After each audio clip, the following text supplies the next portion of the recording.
Hello viewers, நாங்களுடைய Lakshmi. நீங்கள் பார்த்துருக்கிறது zero power. எக்கச்சக்கமான ஒரு கேள்விகளோடு தான் இந்த வீடியோவில் நான் பேச போகிறேன். அதனால் நீங்களுமே அந்த கேள்விகளோடு இருப்பீங்களான்னு தெரில. ஸோ இந்த மாதிரி சிம்லர் ஷூட்டிங் ஸ்பாட் அப்டேட் வந்திருக்கு. விஜய் கோவிலுக்கு போயிருக்கிறதும், விஜய் பட்டு வேஷ்டி சட்டையில் இருக்கிறதும் ஒரு முக்கியமான அப்டேட்டு. ஆலியா வராங்களா அப்படிங்கிற ஒரு கொஸ்டின் மார்க் தொடர்ந்து இருந்துகிட்டே இருக்குது. அது என்னன்னே தெரிலங்க அப்படிங்கிற ஒரு விஷயம் தான். சாப்ஸியோட ஆடு நம்ம காவேரியோட கெட்டப்பாக இருந்தாலும் லக்ஷ்மி பிரியா காவேரி கெட்டப்பில் வந்திருக்காங்க அந்த ஆடுக்கு. இந்த மாதிரிக்கான ஷூட்டுக்கு முன்னாடியே அதை எடுத்துட்டாங்க. ஸோ அதனால் எனக்கு தெரிஞ்சு அதையும் குழப்பிக்க முடியாது. ஏன்னா இப்போது முந்தானத்து தான் இந்த ஃபார்ம் ஹவுஸ்க்கே போயிருக்காங்க. ஸோ ஒரு புது ஃபார்ம் ஹவுஸ். எஸ், கமெண்ட் செக்ஷனில் சொன்ன மாதிரி ஃபார்ம் ஹவுஸ் அப்படிங்கும்போது அவங்க ஒரு விஷயமும் ஒரு பிளான் பண்ணி பண்ணலை. அது நல்லா தெரியுதா?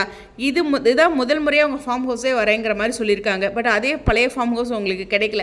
ஷூட்டிங்க்கு ஒரு ஃபார்ம் ஹவுஸ் இதுதான் கொடுத்துருப்பாங்கன்னா டக்குன்னு பிளான் பண்ணி போயிருக்காங்க. அதுதான் அங்கே கவனிக்கக்கூடிய ஒரு விஷயம். அதில் எனக்கு ஒரு டவுட் வந்துச்சு.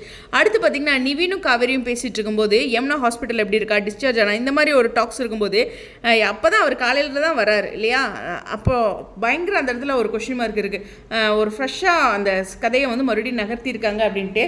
எப்படி சொல்கிறதுனா, ரைட்டர் அதை முன்னாடி என்ன நடந்துச்சு அப்படிங்கிறத டிஸ்கஸ் பண்ணாமல் பண்ணிட்டாங்க அப்படிங்கிறது நல்லா தெரியுது. ஓகேவா? அந்த இடத்துல நல்ல டவுட் இருக்கும். நிவின் யமுனாவுடைய ஹாஸ்பிட்டல் பற்றி ஒரு விஷயம் கேட்டிருக்காங்களா, அதை நீங்கள் மறுபடியும் சீனை பார்த்தீங்கன்னா உங்களுக்கு புரியும். எனக்கு பார்த்த உடனே தோணுச்சு அந்த ஒரு விஷயம் அப்படிங்கிறதான். பொதுவாக ஒரு மாதத்துக்கும் இந்த மாதிரி ஒரு கதையை கொண்டு வாங்க. ஃபார் எக்ஸாம்பிள், ப்ரெக்னன்சின்னு சொல்லிடுங்க, வளகாப்புன்னு கொண்டு வந்துருங்க அப்படின்னு ஒரு விஷயம் சொல்லுவாங்க.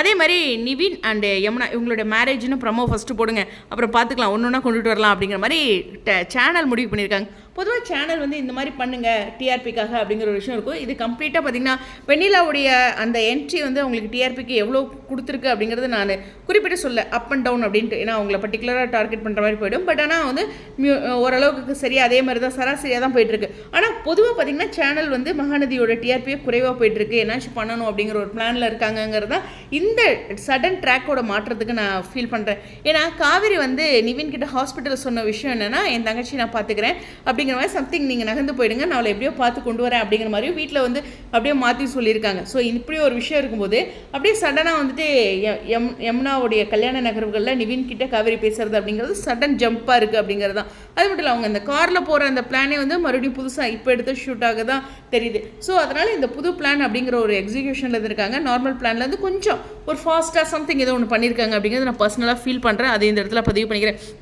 அடுத்து, நிவின் இந்த கல்யாணத்தை ஏற்றுக்கொள்வாரா? இது ஒரு ஹை வோல்டேஜ்க்காக அப்படிங்கும்போது அந்த கடைசி வரைக்கும் மறுபடியும் போச்சுன்னா நிவின் ஃபேன்ஸ் என்னப்பா இவர் கல்யாணமே கடைசி வரைக்கும் பண்ண மாட்டாரா அப்படிங்கிறது இருக்கும். ஃபஸ்ட்டு நிவின் வருவாரா, கல்யாணத்தை ஏற்றுக்கொள்வாரா?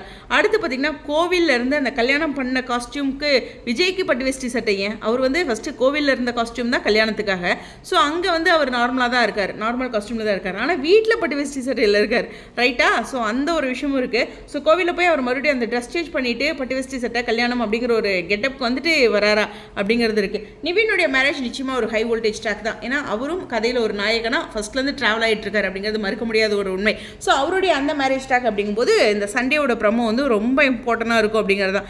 இது இப்படிலாம் இந்த கல்யாண நகர்வுகள் நகர்ந்து வீட்லேயும் மறைச்சிக்கிட்டு இருக்காங்க. ஒரு 2 நாள் அது மாதிரி மறைச்சிக்கிட்டு இருக்காங்க அப்படின்னா, இந்த கல்யாணம் பண்ணிட்டு போய் நின்னாங்க வீட்டில் என்ன மாதிரி ஒரு எதிர்ப்பலை சந்திப்பாங்க அப்படிங்கிற ஒரு விஷயமும் இருக்குது. ஸோ கல்யாணம் பண்ணிட்டு போய் நின்னாங்கன்னா அம்மாவுடைய ஷாக்கிங் அது மாதிரி இருக்குது. இது கம்ப்ளீட்டாக நம்மளே ஒரு கன்ஃபியூஸ் பண்ணி எடுத்திருக்காங்க அப்படிங்கிற மாதிரி தெரிஞ்சாலும் ஏதோ ஒரு எண்ட் இந்த பிளான் அப்படிங்கிற ஒரு விஷயம் இருக்கும்போது டிஆர்பி ஒரு பக்கம் இருந்தாலும் அந்த கதையோட எண்ட் அப்படிங்கிற ஒரு விஷயமும் நான் என்ன நடந்திருக்கும் அப்படிங்கிறத ஒரு ஆவலாக எதிர்பார்த்துட்டு இருக்கேன்.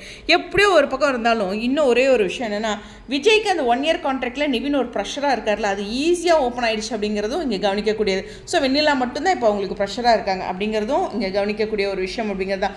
ஸோ ஒரு சில சமயம் பார்த்திங்கன்னா, இந்த சீரியலோட இந்த ஃபாஸ்ட் மூவ் நமக்கு பயமாகவும் இருந்தாலும் யதார்த்தத்தையும் அக்ரி பண்ணிக்குவோம். ஸோ பார்ப்போம் என்ன நடக்குன்ட்டு. ஸோ நிறைய கேள்விகள் இருக்குது, அதை உங்கள்கிட்ட ஷேர் பண்ணணும் அப்படின்ட்டு. எனக்கும் பதில் தெரியல, உங்களுக்கும் தெரியாது. எனக்கு போகிற போக்கில் தான் பார்க்கணும். அவங்களும் ட்ராக்கை ஃபாஸ்ட்டாக வேறு ஏதோ பண்ணிகிட்ருக்காங்க அப்படிங்கிற ஒரு விஷயத்தை மட்டும் புரிஞ்சுக்கிட்டு இந்த வீடியோவில் விடைபெறேன். ஸ்டேடியம்.